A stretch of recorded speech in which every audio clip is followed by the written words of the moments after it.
Hello my dear friends, Radhe Radhe, जय Shri Krishna. My dear friends, ऐसा अक्सर होता है कि आप इनर वर्क करते करते थक जाते हैं, ट्विन फ्लेम जर्नी में उतार चढ़ाव झेलते झेलते थक जाते हैं और आपके अंदर से ये सवाल आता है कि ये ट्विन फ्लेम जर्नी कब ख़त्म होगी। मैंने पहले भी इन सब क्वेश्चन का आंसर दिया है, मैं वो फिर से रिपीट नहीं करूँगी, लेकिन आज मैं 3-4 ऐसे स्टेजेस बताने वाली हूँ डीएम और डीएफ के, जिसमें कि ट्विन फ्लेम आपको मिले या ना मिले। उन स्टेजेस पे डीएम या डीएफ जब पहुंच जाते हैं तो उनकी ट्विन फ्लेम जर्नी का एंड हो जाता है। आप कह लीजिए ट्विन फ्लेम जर्नी का, अगर ना भी कहें तो ट्विन फ्लेम जर्नी के स्ट्रगल का एंड हो जाता है और आप एक नॉर्मल लाइफ, जैसे नॉर्मल लोगों की होती है वैसी लाइफ जीने लगते हैं। वो अलग बात है कि आप ट्विन फ्लेम जर्नी में नहीं भी होते हैं तब भी आपके लाइफ में अप एंड डाउन है, स्ट्रगल्स तो आते रहेंगे। ये तो नॉर्मल लोगों की लाइफ में भी आते हैं। ऐसा नहीं है ना कि आप ट्विन फ्लेम जर्नी में हैं इसलिए आप दुखी हैं और बाकी सारे लोग जो हैं वो बहुत खुश हैं, ऐसा नहीं है। पर हाँ, आप ट्विन फ्लेम जर्नी में जो इतना स्ट्रगल कर लेते हैं ना, तो उसके बाद आपकी लाइफ में जब भी कोई प्रॉब्लम आती है, अप एंड डाउन आते हैं, उन सब चीज़ों को आप ट्विन फ्लेम जर्नी से जोड़ के देखने लगते हैं। इसीलिए अक्सर आपको ऐसा लगता है कि आपकी ट्विन फ्लेम जर्नी ख़त्म नहीं हुई है, पर ऐसा नहीं है दोस्तों। ट्विन फ्लेम जर्नी एक स्पिरिचुअल जर्नी है और जब भी आप स्पिरिचुअल जर्नी में होते हैं तो उसके कुछ अलग सिम्टम्स होते हैं और ये सारे सिम्टम्स अगर ख़त्म हो जाते हैं तो फिर आपकी जर्नी नॉर्मल मानी जाती है। उसमें आपको बहुत ज़्यादा स्पिरिचुअल होने का मन भी नहीं करता और इनर वर्क, मेडिटेशन कुछ भी करने का मन नहीं करता। आपको अंदर से एक इंट्यूशन आ जाती है कि अब आपकी जर्नी बिल्कुल नॉर्मल चलने लग गई है, अब ये ट्विन फ्लेम जर्नी जैसी स्ट्रगलफुल नहीं रही। अब आपको कैसे पता चलेगा कि आपकी ट्विन फ्लेम जर्नी का एंड हो चुका है? ये मैंने पहले भी एक वीडियो बनाया है इस टॉपिक पे, मैं कमेंट बॉक्स में शेयर कर दूंगी आपसे। और इस वीडियो के एंड में भी मैं थोड़ा सा एक्सप्लेन कर दूंगी कि जब आपकी ट्विन फ्लेम जर्नी का एंड हो जाता है तब आपको क्या क्या साइन मिलते हैं। इसके अलावा जो मैं 4 स्टेजेस बताने वाली हूँ, जिसमें कि आप अगर हैं तो आपको अपने आप ही रिजोनेट कर जाएगा और फिर आपको समझ में भी आ जाएगा कि अब आपकी ट्विन फ्लेम जर्नी का एंड हो चुका है। अब आपको हर सिचुएशन को ट्विन फ्लेम जर्नी से जोड़ के देखने की ज़रूरत नहीं है और नॉर्मल ज़िंदगी जीने की ज़रूरत है। तो चलिए स्टार्ट करते हैं स्टेजेस बताना आपको। ये बहुत इम्पॉर्टेंट टॉपिक है, आप इसे बिल्कुल भी अंडर एस्टिमेट मत करिएगा। अगर आप इस वक्त आपकी जर्नी एंड नहीं भी हुई है तो आगे होगी। अगर आपको ये इन्फॉर्मेशन पता रहेगी तो आपको काफ़ी हेल्प होने वाली है फ्यूचर में अपनी जर्नी को अंडरस्टैंड करने में और अपने आप को समझने में। देखिए, पहला स्टेज तो कॉमन है, इसको मैं स्टेजेस में नहीं गिनने वाली हूँ, लेकिन एक कॉमन चीज़ आपको पता है कि जब आपके ट्विन फ्लेम के साथ आपकी मैरिज हो जाती है या यूनियन हो जाता है, परमानेंट यूनियन, तब आपको लगता है कि आपकी ट्विन फ्लेम जर्नी समाप्त हो गई है। पर अगर मैं कहूँ कि ये पूरी तरह से सच नहीं है तो ट्विन फ्लेम जर्नी आपकी समाप्त हो गई है, इसका आपके ट्विन फ्लेम के मैरिज के साथ कोई लेना देना नहीं है। क्योंकि कई लोगों की उनके ट्विन फ्लेम से मैरिज भी हो जाती है तो भी मैं देखती हूँ वो इनर वर्क करते रहते हैं। उनकी लाइफ में स्ट्रगल्स उनके ट्विन फ्लेम के साथ काफ़ी रहते हैं और लड़ाई झगड़े भी होते हैं, जिसको बैलेंस करने में, नॉर्मलाइज करने में उनको थोड़ा समय लगता है और थोड़ा और इनर वर्क लगता है। तो ऐसा नहीं है कि ट्विन फ्लेम के साथ यूनियन और मैरिज के बाद सब कुछ स्ट्रगल समाप्त हो जाएगा और आपकी ट्विन फ्लेम जर्नी बस अब यहीं तक एंड। नहीं, ऐसा नहीं है। पर कुछ लोगों के साथ ऐसा हो भी सकता है, अगर उनका यूनियन हो गया है, वो भी अवेकन है, उनके डीएम भी अवेकन है और उनके बीच में वो जो स्ट्रगल्स होते हैं, ईगो क्लैशेस होते हैं, नेगेटिविटीज़ होती है, वो सब समाप्त हो गई है। अगर उन्होंने मैरिज के पहले ही सब कुछ हील कर लिया है और उनके यूनियन के बाद, उनके डीएम के साथ मैरिज के बाद उनको कोई स्ट्रगल नहीं आ रहे हैं, मतलब एक स्ट्रगल थोड़ा बहुत आता है बट नॉर्मल है, कोई लड़ाई झगड़ा बहुत ज़्यादा नहीं है, मेंटेन करने लायक है, नॉर्मलाइज करने लायक है, एक दूसरे के साथ एंजॉय कर रहे हैं, अच्छा चल रहा है, तब उसको माना जाएगा कि हाँ भाई यूनियन भी हो गया और ट्विन फ्लेम जर्नी में अब स्ट्रगल भी नहीं है, तो ये है एंड। यहाँ पे आपकी ट्विन फ्लेम जर्नी समाप्त हो गई। तो ये है एक आइडियल स्टेज जो आप सभी लोग जानते हैं, जो अक्सर आपको बताया जाता है। पर अब आपके माइंड में ये भी तो क्वेश्चन आता होगा, जो मेरे पास भी बहुत सारे ऐसे क्वेश्चन आए हैं कि क्या इस स्टेज के अलावा भी ट्विन फ्लेम जर्नी का एंड हो सकता है। मान लीजिए कि किसी ने ये स्टेट अचीव नहीं की, अगर यहाँ तक वो नहीं पहुँचे, तो क्या वो लाइफ टाइम स्ट्रगल में रहेंगे, दुख में रहेंगे? क्या उनका life time twin flame journey का एंड ही नहीं होगा, इसी प्रकार स्ट्रगल चलता रहेगा? तो आंसर है नहीं। आप कितना दुख भोगेंगे, कितना स्ट्रगल आएगा आपकी लाइफ में, कितनी तकलीफ़ आएगी, ये सब आपके कर्मों पे डिपेंड करता है और आपके माइंड की स्टेट पे डिपेंड करता है। ऐसा भी हो सकता है कि लाइफ में कुछ भी होता रहे लेकिन आपको ट्रिगर ही ना हो, क्योंकि आपको ट्रिगर हैंडल करना आ गया। अब आपके ईगो, आपके फियर, आपके इश्यूज़ हील हो गए, तो फिर कुछ भी हो आपको ट्रिगर होगा ही नहीं, आपको सब कुछ मैनेज करना आ जाएगा, तो फिर आपकी लाइफ स्मूथ हो सकती है। तो आप अपने जीवन में कितना दुख भोगेंगे, कितने सैड रहेंगे या कितने ट्रिगर्स झेलेंगे, ये आपके ट्विन के यूनियन पे डिपेंड नहीं करता है, ये आपके अपने कर्मा और अपने माइंड के स्टेट पे डिपेंड करता है और आपकी हीलिंग के ऊपर डिपेंड करता है। और इसके अलावा भी ये 4 स्टेजेस और हैं जिसमें पहुंच करके आपके ट्विन फ्लेम जर्नी के स्ट्रगल समाप्त हो जाते हैं, या फिर आप कह सकते हैं कि आपकी ट्विन फ्लेम जर्नी का अब एंड हो गया है। तो पहली स्टेज है कि अगर डीएफ बहुत टाइम से इनर वर्क कर रही हैं या फिर कम टाइम से भी अगर इनर वर्क कर रही हैं, तो भी वो हीलिंग करते करते एक ऐसे स्टेज पे पहुंच गई हैं कि डीएम के साथ उनका यूनियन नहीं भी हो पा रहा है, तब भी उनको डीएम को पाने की अब बिल्कुल भी इच्छा नहीं रही, इच्छा ही समाप्त हो गई।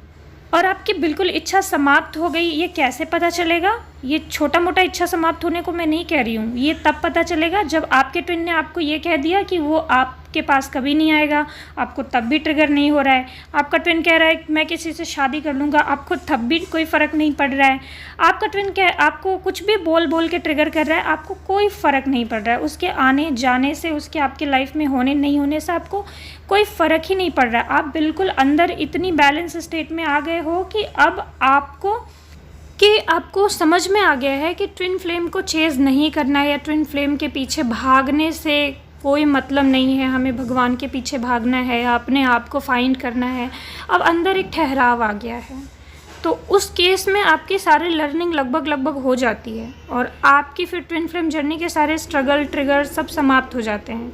हो सकता है कि इसके बाद कुछ दिन आपको खाली टाइम मिले और आपको लगे कि सब कुछ स्मूथ चल रहा है और बाद में आप लेट गो कर दे ट्विन फ्लेम को, तब बाद में ऑटोमेटिक हार्मोनियस यूनियन या परमानेंट यूनियन आपका हो जाए।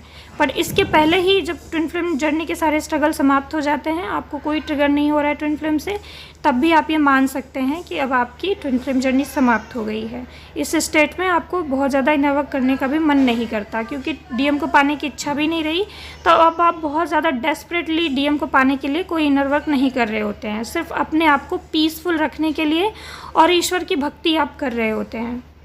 अब स्टेज नंबर 2 ध्यान से सुनिए। जब किसी का डीएम बहुत ज़्यादा डिस्टॉर्टेड हो, बहुत सारा प्रयास, डीएफ बहुत सारा हीलिंग करे, बहुत सारा प्रयास करे, उसके बाद भी डीएम की अवेकनिंग ना हो, उसके ऊपर कोई फ़र्क भी ना पड़े और उसके कर्मा इतने ज़्यादा हों कि वो किसी कार्मिक में फंस जाए, उसकी शादी कहीं और हो जाए, अब उसके और आपके यूनियन का कोई चांस ही ना बचे इस लाइफ टाइम में, तब इस स्टेज में आपकी हीलिंग सिर्फ तभी तक चलती है जब तक आप बैलेंस नहीं है। जैसे ही आप अपने डीएम से डिटैच हो जाते हैं और बैलेंस हो जाते हैं, अपने आप को संभालना सीख जाते हैं और आपके सारे लेसन्स ट्विन फ्लेम जर्नी के लगभग आप सीख लेते हैं, तब आपको ट्रिगर होना बंद हो जाता है और आपके डीएम अपने रास्ते और आप अपने रास्ते, स्पिरिचुअल रास्ते आगे बढ़ जाते हैं। और इस स्टेज में भी आपकी और आपके ट्विन फ्लेम से एक दूसरे से ज़्यादा मतलब नहीं रह जाता है और अब अगली लाइफ में आप फिर मिलेंगे, अगर आप पूरी तरह उन्हें भूल नहीं पाए हैं तो। लेकिन इस लाइफ में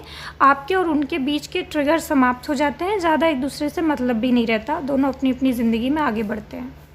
और तीसरा, ये भी बहुत मोस्ट इम्पॉर्टेंट स्टेज है, तीसरा स्टेज ये है कि जब कोई डीएफ अवेकनिंग के बाद हीलिंग में इतना डूब जाती है, इनर वर्क में इतना डूब जाती है, या ईश्वर को पाने की तरफ शुरू से ही उसका रुझान होता है और वो हीलिंग करते करते ऐसी स्टेज में पहुंच जाती है कि उसको ईश्वर ही अच्छे लगने लगते हैं, भगवान ही अब अच्छे लगने लगते हैं।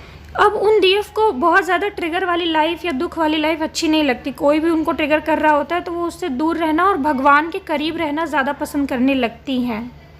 और उनकी इसी श्रद्धा भक्ति की वजह से उनका जो यूनियन होता है वो ईश्वर के साथ हो जाता है, गॉड के साथ उनका यूनियन बहुत डीप लेवल पे हो जाता है।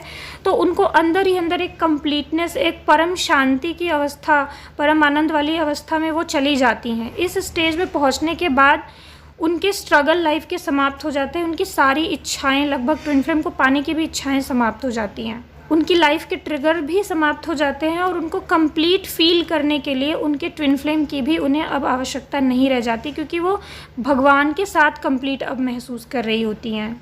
और इस स्टेज में ऐसा भी देखा गया है कि अगर उनके डीएम उनको ट्रिगर करने आते हैं, डीएम बहुत डिस्टॉर्टेड स्टेज में हैं और उनको ट्रिगर करने आते हैं, तो वो खुद अपने डीएम को छोड़ देती हैं या खुद अपने डीएम को लेट गो कर देती हैं, उनके हाल पे उन्हें छोड़ देती हैं, ईश्वर के हवाले उनको करके सिर्फ भक्ति पर ध्यान देती हैं। और चौथी और last stage married twin flames के लिए है। एक पार्टनर कहीं और पहले से ही मैरिड है, एक कहीं और पहले से ही मैरिड है, तो उसके बाद जब दोनों की अवेकनिंग स्टार्ट होती है तो वो दोनों हीलिंग करते हैं अपनी, या डीएफ अपनी हीलिंग करती है। उनके मन में कभी ऐसा नहीं होता है कि उनकी अब अवेकनिंग हो गई है तो उनको अपने डीएम से शादी करनी है या फिर अपना घर तोड़ना है या फिर डाइवोर्स देना है। वो एक्सेप्ट करते हैं कि अपने हस्बैंड को तो नहीं छोड़ेंगे, अब ये अवेकनिंग हुआ है तो देखते हैं क्या होता है, और वो भक्ति करते हैं, अपनी जर्नी में कमिटेड रहते हैं और जो भी होता है वो भगवान के ऊपर छोड़े रहते हैं और जो भी सामने आता है उसे एक्सेप्ट करते हैं। ऐसे डीएम और डीएफ अपनी बस हीलिंग करते हैं, अगर यूनियन हुआ तब भी एक्सेप्ट करते हैं और यूनियन नहीं भी हुआ तो भी पीस में ही रहते हैं, पेशेंस रहता है। एक टाइम तक जब तक ये अनहील रहते हैं सिर्फ तब तक इन्हें जेलसी होती है या फियर होता है या ट्रिगर होता है, पाने की इच्छा रहती है, लेकिन एक टाइम के बाद ये हील होके काफ़ी बैलेंस हो जाते हैं। और अगर हारमोनियस यूनियन भी इनका होता है तो दोनों एक दूसरे को सपोर्ट करते हैं, एक फ्रेंड की तरह दोनों ट्विन फ्लेम्स आगे बढ़ते हैं और साथ में अपने अपने कार्मिक पार्टनर का भी साथ देते हैं। ऐसा करते हुए वो अपनी भक्ति मार्ग पे, अपनी स्पिरिचुअल अवेकनिंग में आगे बढ़ते हैं, जिससे कि कुछ समय बाद ही उनका स्ट्रगल समाप्त हो जाता है, उनके सारे इश्यूज हील हो जाते हैं और ईश्वर की उनके ऊपर कृपा हो जाती है। फिर इनकी लाइफ के स्ट्रगल समाप्त हो जाते हैं और इनकी ट्विन फ्लेम जर्नी का भी एंड हो जाता है, क्योंकि इन्होंने अपना लेसन अच्छे से लर्न कर लिया होता है। और अब अगर ये ईश्वर की ऐसे भक्ति करते हुए, अच्छे कर्म करते हुए अपना शरीर छोड़ते हैं तो मरने के बाद दोनों का यूनियन होता है 5D लेवल पर। फिर 95% ऐसा चांस होता है कि ये इनका आखिरी जन्म होता है, क्योंकि इन्होंने सारे धर्म कर्म निभाए और ईश्वर की भक्ति भी की और कोई रूल ब्रेक नहीं किया। तो ये थे माय डियर फ्रेंड्स कुछ ऐसे स्टेजेस जिस पे अगर आप पहुंच जाते हो तो आपकी ट्विन फ्लेम जर्नी ख़त्म हो जाती है। फिर ट्विन फ्लेम जर्नी जैसा बहुत ज़्यादा स्ट्रगल नहीं रहता। उसके बाद अगर आप के लाइफ में कुछ भी अप एंड डाउन्स आ रहे हैं तो उसको आप नॉर्मल ट्रीट करें, हर चीज़ को ट्विन फ्लेम जर्नी से ना जोड़ें। और अब इसके बाद आपकी चॉइस के ऊपर डिपेंड करता है, आप चाहें तो अपनी अवेकनिंग जर्नी को जीवन भर आगे बढ़ा सकते हैं, भक्ति मार्ग पे रह सकते हैं, बट कई लोग तो मेडिटेशन करना, इनर वर्क करना सब छोड़ के वापस मटेरियलिस्टिक चीज़ों में आ जाते हैं। लेकिन अगर आप इतनी अच्छी अवेकनिंग को छोड़ करके फिर से मटेरियलिस्टिक चीज़ों में फंसना चूज़ करते हैं तो फिर आपकी लाइफ में फिर वैसे ही स्ट्रगल होते हैं जैसे नॉर्मल मटेरियलिस्टिक चीज़ों में फंसे हुए लोगों के स्ट्रगल होते हैं, फिर आपके भी वैसे ही स्ट्रगल चलते रहते हैं और आपको लगता है कि आपकी जर्नी की वजह से ही ऐसा हो रहा है, जबकि ऐसा नहीं होता है। तो ओके माय डियर फ्रेंड्स, इन चीज़ों पे गौर कीजिएगा। होप कि इस वीडियो से आपकी हेल्प हुई हो। राधे राधे, जय श्री कृष्ण।